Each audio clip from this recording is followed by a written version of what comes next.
નમસ્કાર, શો ટાઈમમાં આપનું સ્વાગત છે। ભાવનગર સાયબર ક્રાઇમ પોલીસ દ્વારા ઓપરેશન મ્યુલ હન્ટ અંતર્ગત સાયબર ફ્રોડ માટે પોતાનું બેંક એકાઉન્ટ ભાડે આપનાર 4 શખ્સની ધરપકડ કરી છે।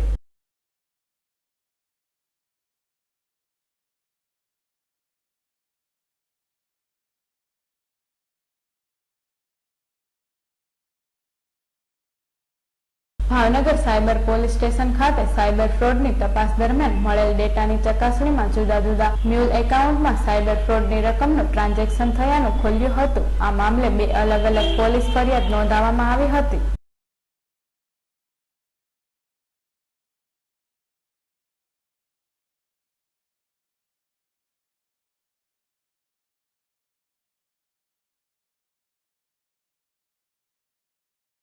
સાયબર ક્રાઇમ પોલીસે મ્યુલ એકાઉન્ટ ભાડે આપનાર અડોડિયાવાસના સિદ્ધાંત સંજયભાઈ રાઠોડ, કુંભારવાડાના મહિપત દિનેશભાઈ બારૈયા, મહેશ દિનેશભાઈ ડાભી અને મહેપાનગરમાં રહેતા રાહુલ ગણેશભાઈ મકવાણાની ધરપકડ કરી કાયદેસર કાર્યવાહી હાથ ધરી છે।